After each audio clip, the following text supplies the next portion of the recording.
आइए आपका तारुफ कराते हैं यहाँ के पीठाधीश्वर आचार्य श्री राजेश्वर नाथ जी महाराज से, जो माँ बगलामुखी के साधक हैं और उन्होंने ये माँ बगलामुखी का पीठ इन वादियों के बीच में यहाँ स्थापित किया है, और जहाँ पर हर रोज नए नए चमत्कार देखने को मिलते हैं। कभी कभार यहाँ शेर भी माता के दर्शन करने आते हैं और वो नज़ारा देखने लायक होता है। अक्सर देखा गया है कि शेर से लोग डरते हैं, लेकिन जब शेर माता के दर्शन करने के लिए आता है तो सभी भक्त खड़े होकर उसको आराम से देखते हैं, और वो जैसे ही आता है और मत्था टेक कर वो चला जाता है। यह है माँ बगलामुखी का करिश्मा। जहां लोग एक छोटा सा घरौंदा बनाने को भी डरते हैं, क्योंकि यहाँ साधन बहुत कम है, जमीन से बहुत ज्यादा ऊंचाई पर है और शहर से ज्यादा दूर भी है, लेकिन इन घनी वादियों के बीच माँ बगलामुखी के इस पीठ को स्थापित करते हुए राजेश जी आपको किन किन परेशानियों का सामना करना पड़ा? माता रानी की इतनी शक्ति माता रानी ने दी कि सभी जो परेशानियां थी जी, कोई परेशानी नहीं लगी है। अपने आप में चमत्कार हुआ है। यहाँ के जो स्थानीय निवासी हैं वो ये कहते हैं कि जितनी बिल्डिंग ये बनी है कम से कम 3 या 4 साल में बननी चाहिए थी, और सिर्फ 5 और 6 लोगों ने ये सिर्फ 8 महीने में इतना बड़ा खड़ा कर दिया है। मेरे हिसाब से एक ईंट लगाते थे हम, 10 ईंटें माता रानी के चमत्कार से अपने आप लग जाती होंगी। ये मैं देख भी रहा हूँ कि ये शहर से जिस तरीके से जितनी दूरी पर और जितनी ऊंचाई पर है, वो तो ये साजो सामान जितना भी मटेरियल वहां से लाना और कितना मुश्किल काम है, और जितना टाइम में इन्होंने बनाया है, तो मैं इसको एक चमत्कार ही कहूंगा, क्योंकि चमत्कार के अलावा पॉसिबल नहीं है। इतने नीचे से सारा सामान यहाँ ऊपर लेके आना, इस पहाड़ को काट करके यहाँ समतल जगह बनाना, और फिर माता के इस मंदिर का, इस पीठ का निर्माण करना, ये छोटा काम नहीं है। और जहाँ तक जैसे राजेश्वर जी ने जितनी आसानी से कह दिया कि माता की कृपा से कुछ भी मुझे मुश्किल नहीं लगा, तो मैं ये माता का करिश्मा और चमत्कार ही कहूंगा कि इनके ऊपर बहुत सारा प्यार माता का है, उनका आशीर्वाद माता का है, तो जिसके कारण ये मंदिर, ये पीठ इतने अच्छे तरीके से बन पाया। और उस आशीर्वाद के कारण उनको इतनी बड़ी मुश्किल भी एक आशीर्वाद के बराबर, एक तुच्छ एक तिनका उठाने के बराबर भी इनको जोर नहीं पड़ा। तो ये मैं यही कहूंगा कि माता का आशीर्वाद ही है जिसके कारण ये संभव हो पाया। क्या प्लान है आपके?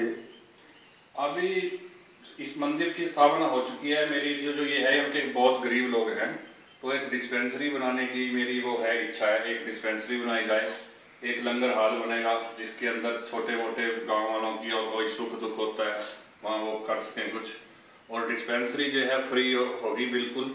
और एक एम्बुलेंस का इंतजाम कर रहा हूँ मैं, अगर मिल जाती है मुझे तो एक एम्बुलेंस 24 घंटे यहाँ रहेगी, जो फ्री निःशुल्क यहाँ से कोई अपना गरीब होता है तो उसको इलाज कराने के लिए पंचकुला हॉस्पिटल ले जाएगी। कितने उत्तम विचार हैं राजेश्वर जी महाराज के, कि उनका प्रोग्राम है कि भक्तों के लिए यहाँ एक स्पेशल एम्बुलेंस का इंतजाम किया जाए, ताकि क्योंकि शहर से काफी दूर है, यहाँ आसपास न कोई डॉक्टर है न कोई चिकित्सा के साधन, तो उनको देखते हुए इतने उच्च विचार उनके हैं। और मैं उम्मीद करूंगा कि कोई ना कोई भक्त ऐसा जरूर मिलेगा कि जो यहाँ एम्बुलेंस का इंतजाम भी राजेश्वर जी को कराएगा। और मैंने सुना है राजेश्वर जी, जो भी भक्त यहाँ आज तक आए हैं वो यहाँ से खाली हाथ लौट कर नहीं गए हैं। हाँ, बिल्कुल नहीं गए हैं। अगर कोई यहाँ पे वैसे भी आ गया किसी के साथ भी, उसको पता नहीं कि बगलामुखी का मंदिर यहाँ है और अपने दोस्त के साथ आ गया है, तो यहाँ से 30 किलोमीटर दूर पंचकुला है, तो रास्ते में ही जो उसके काम है 30 किलोमीटर सफर के दौरान ही उसके काम सफल हो गए हैं। ये एक ऐसा चमत्कार है। यहाँ शिला निकली थी पीछे माँ बगलामुखी की, जो भी गर्भजून में शिला रखी हुई है, स्थापित की हुई है, तो सबसे पहले उसी की हम पूजा करते हैं। उसके बाद फिर सभी बताऊं कि वो भी बगलामुखी का स्वरूप है, परंतु वो पिंडी रूप में है, शिला रूप में है जी। तो अपने आप में मैंने बहुत चमत्कार यहाँ देखे हैं। रात को 2 से 3 बजे के बीच में माता रानी मुझे जो भी आदेश देती है, अगले दिन सवेरे वही काम होते हैं, वही करते हैं और काम पूर्ण होते हैं जी। मैंने जैसा कि मैंने देखा कि यहाँ पर जो शिला निकली है वो पीले रंग की है, और माँ पीताम्बरा का, बगलामुखी का दूसरा नाम पीताम्बरा है, जो पीला रंग उनका फेवरेट कलर है। तो वो पीत रंग में जो शिला है और उसकी आभा देख करके मन प्रसन्न होता है।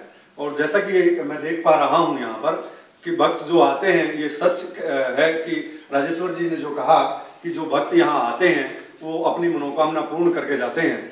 मैंने भी जब से मैं यहाँ आया हूँ मन करता है कि यहीं बस जाऊं। मन को इतनी शांति मिलती है, यहाँ का जो वातावरण है और माता की जो आभा है, एक सुंदर रूप धारण किए हुए यहाँ माँ विराजमान है, जिसको देखते ही आदमी मंत्रमुग्ध हो जाता है।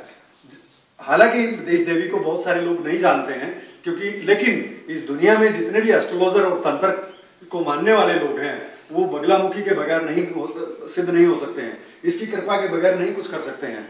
और इस देवी को जब दुनिया के तांत्रिक मानते हैं, दुनिया भर के एस्ट्रोलॉजर मानते हैं, तो सोचो अगर एक नॉर्मल जिंदगी जीने वाला एक आदमी अगर उसके दर्शन करेगा तो उसका फल क्या होगा। मेरा मानना है कि जब एक नॉर्मल आदमी, आम आदमी इसके दर्शन करने के लिए आएगा तो वो अपनी झोली भर के जाएगा, अपनी मुरादें पूरी करके जाएगा। और यहाँ पांडवों ने अज्ञातवास के समय यहाँ पांडवों ने निवास किया था इसी इलाके में, जो पुरानी जो ऐतिहासिक जो है यहाँ के लोग बताते हैं। और यहाँ बोड़ियां हैं पानी की, जो पहाड़ों में से पानी निकलता है। तो जो पहाड़ में से पानी निकला था, उसी पहाड़ का जो थोड़ा थोड़ा पानी निकलता है, तो उस पूरा मंदिर उस पानी के साथ, मीठे पानी जो पहाड़ में से निकला है, पूरे मंदिर का निर्माण उसी पानी से हुआ है। और वो पानी अगर आप एक बोतल लेके जाएं यहाँ से, 10 साल भी अपने घर पर रख देंगे तो खराब नहीं होगा। हमने लेबोरेटरी से भी चेक करवाया है, ऐसी उसमें चमत्कारिक वो है, जैसे गंगा का पानी सेम वैसे। क्या बात है, एक ऐसा जल जो अमृत के समान है, जो इंसान की बहुत सारी बीमारियों को भी दूर करता है। और एक प्राकृतिक जो जल है, जो जमीन से निकलता, पहाड़ जमीन से इतनी ऊंचाई के बाद भी जो पहाड़ के अंदर से निकलता है, एक प्राकृतिक जल, और उसी जल से इस मंदिर का निर्माण हुआ है। और यही कारण है कि यहाँ के जो कण कण में है, उसमें रोम रोम में है माँ बगलामुखी की असीम कृपा है। और कुछ पौधे, कुछ पेड़ ऐसे भी हैं यहाँ जिनमें से खुशबू आती है, जो इस यहाँ के जो वादियों के इस वातावरण को सुगंधित बनाती है। आपको यहाँ आने के बाद में ऐसा लगेगा कि आप जैसे एक अजीब तरह की खुशबू जो आपके मन को मोह रही है, एक ऐसा वातावरण जो आपके मन को लुभा रहा है। तो मैं यही कहना चाहूंगा कि ये माँ की, इस देवी की, माँ बगलामुखी की असीम कृपा ही है जो यहाँ के वातावरण को इतना सुंदर बनाए हुए है। और राजेश जी की भी मैं सराहना करूंगा, इनकी तारीफ करूंगा कि इन्होंने जहां पर ये इस पीठ की स्थापना की है, वहां शायद लोग आने से भी कतराते थे होंगे उस टाइम पर, जिस टाइम पर इन्होंने एक कारनामा करके दिखाया। तो माँ बगलामुखी की कृपा इन पर सदैव बनी रहे, ऐसी मैं इस माँ देवी से कामना करूंगा, प्रार्थना करूंगा कि यूं ही यहाँ पर भक्तों का कष्ट दूर होता रहे। जय माँ बगलामुखी, जय पिता।